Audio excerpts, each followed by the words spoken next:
মঞ্চ, টেলিভিশন ও চলচ্চিত্রের বিখ্যাত অভিনেতা হুমায়ুন ফরিদীর প্রথম স্ত্রীর নাম ছিল মিনু। 1980 সালে তাদের বিয়ে হয়েছিল ভালোবেসেই। দুজনকে ভালোবাসতেন, আর সেই থেকে মন দেওয়া নেওয়া, তারপরে বিয়ে, তারপর ফুটফুটে এক কন্যা সন্তান আসে তাদের সংসারে। ঠিক তার 4 বছর পর 1984 সালে মনের অমিল হওয়ার কারণে হুমায়ুন ফরিদী এক প্রকার নিজ ইচ্ছেতেই মিনুকে তালাক দেন, যা মিনুর উপরে আসমান ভেঙে পড়ার মতো। মিনু হতবাক হলেন।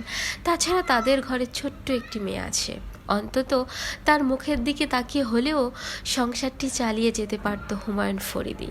সেদিন মিনু সারা রাত কেঁদেছিলেন আর মনে মনে বলতেন, এই আমার প্রেম, এই আমার ভালোবাসা। যাকে ভালোবেসে বিয়ে করলাম সে আমাকে ছেড়ে চলে গেল। এক বুক জ্বালা আর কষ্ট নিয়ে পথ চলা শুরু হয় মিনুর।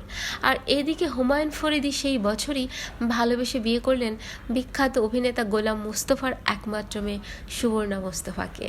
আর দূর থেকে চাতক পাখির মতো চেয়ে চেয়ে দেখতে লাগলেন অসহায় মিনুর সেই চাওয়ার অবসান ঘটল দীর্ঘ 24 বছর পর।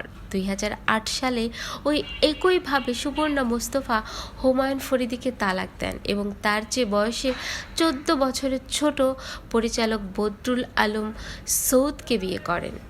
আর মিনুর মতো হুমায়ুন ফরিদীও চাতক পাখির মতো চেয়ে চেয়ে তা দেখেছেন, কেঁদেছেন এবং হার্ট অ্যাটাকও করেছিলেন। আসলেই বিধির লিখন বোঝা বড় দায়, শুধুমাত্র সময়ের অপেক্ষা।